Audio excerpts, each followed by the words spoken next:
दोस्तों, आज जिस तरह से देश विदेश में एंशिएंट थिंग्स को खोजने का पागलपन बढ़ा है, वो सब आर्कियोलॉजिस्ट की ही करामात है। ये हर रोज कुछ ऐसा खोज निकालते हैं जो इंसान की समझ और सोच दोनों से ही परे होता है। अगर देखा जाए तो इन चीजों को खोजना कोई साधारण बात नहीं है और आर्कियोलॉजिस्ट तो इन चीजों की मिस्ट्री भी सुलझाते हैं। पर सच बात यही है कि आर्कियोलॉजिस्ट के हाथ में कुछ ऐसी जगह भी लगी हैं जो फुल्ली मिस्टीरियस हैं। इनमें से कुछ जगह तो ऐसी तक हैं जिनकी मिस्ट्री को आर्कियोलॉजिस्ट सदियों से नहीं सुलझा पाए हैं। तो आज की इस वीडियो में हम आपको कुछ ऐसे ही आर्कियोलॉजिकल प्लेसेस के बारे में बताने वाले हैं जिन्हें आज तक लोग एक मिस्ट्री की तरह ही देखते हैं। तो चलिए शुरू करते हैं आज की इस वीडियो को। Number 10, the mysterious stepwell. दोस्तों, चांद बावड़ी राजस्थान के अभनेरी गांव का एक प्रमुख पर्यटक आकर्षण स्थल है जो 10वीं शताब्दी के स्मारकों से संबंधित है। ये अभनेरी गांव राजस्थान की राजधानी जयपुर के पास स्थित है। आपको बता दें कि चांद बावड़ी बेहद अद्भुत स्टेपवेल है जिसमें 3 तरफ सीढ़ियां हैं जो जल स्टोर करने का काम करती हैं। आप ये भी जान लीजिए कि ये स्टेपवेल 13 मंजिला से ज्यादा गहरी है, जिसमें 3500 से ज्यादा सीढ़ियां बनी हुई हैं और 1000 साल से अधिक पुराना होने के बावजूद भी ये स्टेपवेल आज भी पहले की तरह ही बना हुआ है। आपको बता दें कि यहाँ पर कई हॉलीवुड और बॉलीवुड फिल्मों की शूटिंग भी हुई है। ये देखने में बहुत सुंदर नजर आती है और जब इन पर सूरज की रोशनी पड़ती है तो परछाई के कारण तो ये और मनमोहक दृश्य बनती है। आपको इस बात की भी जानकारी दे दें कि ये दुनिया की सबसे बड़ी स्टेपवेल है और इसके निचले हिस्से पर टेम्परेचर 10 डिग्री सेल्सियस तक ठंडा हो जाता है। इसके बारे में एक अफवाह भी है कि इसे केवल एक रात में बनाकर तैयार कर दिया गया था, लेकिन आज के समय पर आप इसे विजिट नहीं कर सकते क्योंकि ये सख्त रूप से मना है। Number 9, under water mystery ruins. ये साइट कनाडा के ब्रिटिश कोलंबिया के एक तट पर है जहां पर 1.5 लाख से भी ज्यादा वुडन स्टेक्स मौजूद हैं। इन्हें आप लो टाइड्स में बहुत आसानी से देख सकते हैं, पर वो लकड़ियां मछली पकड़ने का जाल है जिसे एंशिएंट टाइम्स के लोग मछलियां पकड़ने के लिए उपयोग करते थे। ये छोटी छोटी लकड़ियां लगभग 300 फिश ट्रैप्स बनाती हैं। इनमें से कुछ 100 सालों पहले की है, वो तो सीधे खड़े हुए हैं, लेकिन बहुत से जो करीब 1300 साल पुराने हैं वो खराब हो गए। ये फिश ट्रैप टाइड्स के ऊपर निर्भर होता था कि ये कितनी मछलियां पकड़ेगा। Number 8, Babylon's tower of Babel. दोस्तों, इस टावर के बारे में बहुत से लोगों का मानना है कि ये मात्र एक रूपक है, लेकिन आप जान लीजिए कि टावर ऑफ बेबल एक असली स्ट्रक्चर है। बाइबल, जो कि एक धार्मिक किताब है, उसमें इसके बारे में बताया गया है कि इस टावर को शिनार की जमीन पर पुराने समय में बेबीलोनिया में रहने वाले लोगों के द्वारा बनाया गया था। इसे दुनिया पर आए भीषण बाढ़ के बाद बनाया गया था। इसको बनाने का सारा पैसा किंग नेबुचादनेजार II ने दिया था और इसे बहुत अक्लमंद और पढ़े लिखे लोगों के द्वारा 586 BC में बनाया गया था। लेकिन आप जान लीजिए कि सच में ये टावर आज तक मिला ही नहीं है। लेकिन हाल ही में आर्कियोलॉजिस्ट ने कुछ ऐसे ईंट खोजे हैं जो कि इस टावर से संबंधित हैं। इन ईंट पर बेबीलोनिया का स्टैम्प और किंग नेबुचादनेजार II की सील लगी हुई है, जो कि एक अजीब बात है। नंबर 7, बिरका। बिरका एक एंशिएंट टाउन है जिसे वाइकिंग्स के द्वारा बनाया गया था। ये टाउन स्टॉकहोम, जो कि स्वीडन का कैपिटल है, उससे लगभग 19 किलोमीटर दूर एक आइलैंड पर है जो मैलरन लेक पर स्थित है। बिरका की स्थापना 750 ईस्वी के आसपास हुई थी और ये 200 से अधिक वर्षों तक फला फूला, लेकिन उसके बाद इसे छोड़ दिया गया था। और आज ये अनुमान लगाया जाता है कि वाइकिंग एज बिरका में जनसंख्या 500 से 1000 लोगों के बीच थी। एडल्सो के पड़ोसी द्वीप पर बिरका और हॉफगार्डन के पुरातात्विक स्थल हैं जो एक पुरातात्विक परिसर बनाते हैं, जो वाइकिंग स्कैंडिनेविया के बिजनेस नेटवर्किंग के साथ ही ये यूरोप के बाद के इतिहास पर उनके प्रभाव को भी दर्शाता है। आप जान लीजिए कि आमतौर पर इसे स्वीडन का सबसे पुराना शहर माना जाता है।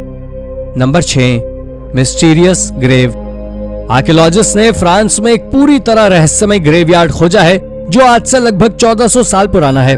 उस ग्रेवयार्ड को बनाने के बाद एक बार खोदा भी गया था। ये जिस जगह पर मिला है वहाँ पर एक अजीब प्रकार की प्रजाति के लोग रहा करते थे। और अब आपके मन में ख्याल आ रहा होगा कि आखिर वो लोग भी तो इंसान ही थे, फिर अजीब कैसे?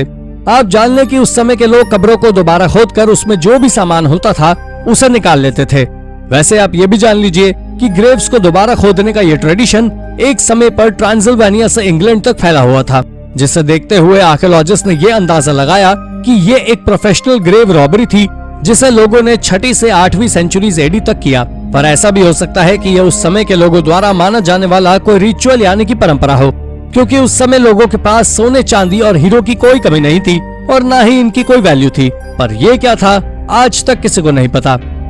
Number 5, the tomb of Genghis Khan. ये अब तक की सबसे मिस्टीरियस आर्कियोलॉजिकल प्लेसेस में से एक है जो आज तक अनडिस्कवर्ड है। हालांकि ऐसा कहा जाता है कि यह टूम्ब खारथी माउंटेन रेंज में बुरकहान खल्डून के मंगोल पवित्र पर्वत के आसपास के सबसे संभावित स्थान पर कहीं न कहीं स्थित है। मार्को पोलो ने लिखा कि मंगोलों के गुप्त इतिहास में चंगिस खान की मृत्यु का वर्ष 1247 है, लेकिन उसके दफन के विषय में कोई जानकारी नहीं है।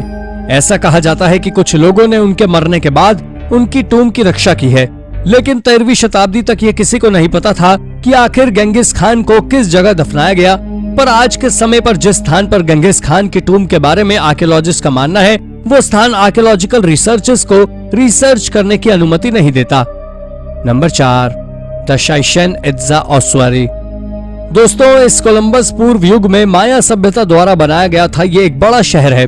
यह स्थल वास्तु शैलियों के विविध रूपों का प्रदर्शन करता है, जिसमें शामिल है मैक्सिक्राइजेड कही जाने वाली शैली और केंद्रीय मेक्सिको में देखी जाने वाली शैलियों की याद दिलाने वाले से लेकर उत्तरी तराई के पक माया के बीच पाई जाने वाली पक शैली केंद्रीय मैक्सिकन शैलियों की उपस्थिति को एक समय प्रत्यक्ष प्रवास या केंद्रीय मेक्सिको के विजय का प्रतिनिधित्व करने के लिए भी जाना जाता है। लेकिन इसके बारे में सबसे पुरानी कही जाने वाली बात यह है कि इन गैर माया शैलियों की उपस्थिति को सांस्कृतिक प्रसार के परिणामों के रूप में देखती है। Number 3, the wreck of the Santa Maria. करीब 500 साल बाद क्रिस्टोफर कोलंबस के उस खोए हुए जहाज के मिलने का दावा साल 2014 में किया गया था, जिससे उसने अमेरिका की खोज की थी। इस जहाज का मलबा हैती के तट से लगे समुद्र के तल में से मिला था। ऐसा बताते हैं कि यह जहाज समुद्री तूफान में डूब गया था। हैती के उत्तरी तट पर चलाए गए एक टोही अभियान के दौरान बैरी क्लिफोर्ड के हवाले से ब्रिटिश अखबार द इंडिपेंडेंट ने कहा है कि भौगोलिक, पुरातात्विक और भूगर्भीय साक्ष्य इस दावे को मजबूती प्रदान करते हैं कि पाया गया मलबा सैंटा मारिया नामक जहाज का ही है। ये जहाज कोलंबस के छोटे से बेड़े का हिस्सा था। अगर यह दावा सच साबित हुआ था, इसलिए समुद्र के नीचे की अब तक की सबसे बड़ी और महत्वपूर्ण खोज है। क्लिफोर्ड का कहना है कि हैती सरकार ने इस अभियान में उनकी मदद बहुत की है और मलबे की जांच के लिए अभी आगे काफी काम करने की जरूरत है।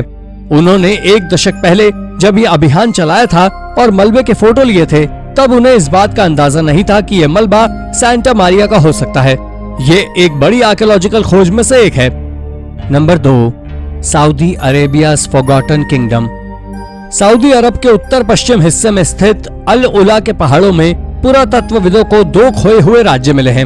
इन राज्यों से जुड़े अवशेषों के लिए आर्कियोलॉजिस्ट की टीम ने 24 घंटे खुदाई करके इन्हें खोजा है। इन राज्यों का संबंध दादन और लिहान राजशाही से जुड़ा बताया जाता है। अल उला सऊदी अरब का प्रसिद्ध पर्यटन स्थल है, जिसे 2019 में आम लोगों के लिए खोला गया था। अल उला को प्राचीन अरब की राजधानी माना जाता है। इसे मुख्य रूप से मदाइन सालेह के राजसी मकबरों के लिए जाना जाता है। ये मदाइन सालेह यूनेस्को से मान्यता प्राप्त सऊदी अरब की पहली वर्ल्ड हेरिटेज साइट है। इस जगह का निर्माण अरब के प्राचीन निवासी नबातियन ने चट्टानों को काटकर किया था। ये दुनिया की सबसे शानदार खोजों में से एक है। ये आज से करीब 2000 साल पुरानी है। Number 1, L Dorado. दोस्तों, एल डोराडो मुएस्का जाति के मुखिया का नाम था और उनके रिवाजों के अनुसार वो स्वयं को सोने की धूल से भिगो लेते थे और उसके बाद तालाब में डुबकी लगा लेते थे। आगे चलकर यह मृतक सोने का शहर का नाम बन गया, जिसने स्पेनी कॉन्क्विस्टाडोरों के काल से कई खोजकर्ताओं को अपनी ओर आकर्षित किया। हालांकि कई लोगों ने इसे कई वर्षों तक खोजने की कोशिश की है, परंतु आज तक इसके होने का कोई प्रमाण नहीं मिला है। लेकिन हाल ही में कुछ आर्कियोलॉजिस्ट की टीम ने कोलंबिया के पास बोगोटा में रिसर्च में 1 दर्जन अजीब सेरेमिक जार्स खोदे हैं, जो कि सिटी ऑफ गोल्ड से संबंध रखते हैं। तो दोस्तों, अगर आपको वीडियो पसंद आई हो तो वीडियो को लाइक करें और हाँ, चैनल को सब्सक्राइब करके बेल आइकन को प्रेस करना बिल्कुल भी ना भूलें। Thank you for watching.